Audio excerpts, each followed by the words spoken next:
Hello beautiful peoples, welcome to my channel.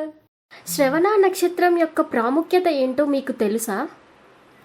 ప్రతి నెలలో పౌర్ణమి తర్వాత వచ్చే శ్రవణ నక్షత్రం అంటే వెంకటేశ్వర స్వామికి చాలా ఇష్టం.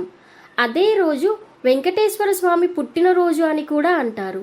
శ్రవణ నక్షత్రం అంటే ఈ నెల 28వ తారీఖు ఉదయం 9:44 నుంచి 29వ తారీఖు ఉదయం 8:40 వరకు శ్రవణ నక్షత్రం ఉంది కనుక మనం ఇక్కడ గడియలు చూసుకోవాలి. గడియలు అనేది చాలా ఇంపార్టెంట్. అంటే 29వ తారీఖు తెల్లవారుజామున 3:30 నుంచి 4:30 లోపు స్వామివారికి 108 వత్తులతో దీపారాజన చేసి తేనె అరటి పండు నైవేద్యంగా పెట్టి విష్ణు సహస్రనామాలు గోవింద నామాలు చదివిన కోరిన కోర్కెలు తీరుతాయి అని పండితులు చెప్తారు. దగ్గరలో ఉన్న వెంకటేశ్వర స్వామి గుడికి వెళ్ళినట్లయితే అక్కడ స్వామివారి కళ్యాణం జరుగుతూ ఉంటుంది. ఆ స్వామివారి కళ్యాణాన్ని దర్శించుకొని స్వామివారిని ఒకసారి దర్శనం చేసుకోండి.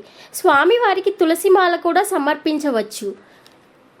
ఇలా చేసినందువలన మీ పిల్లలకి కళ్యాణం ఏదైనా లేటుగా అయితే కళ్యాణం త్వరగా జరుగుతుంది.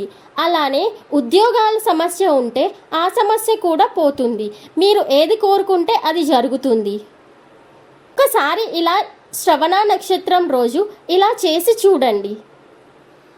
Thanks for watching. Stay tune for more.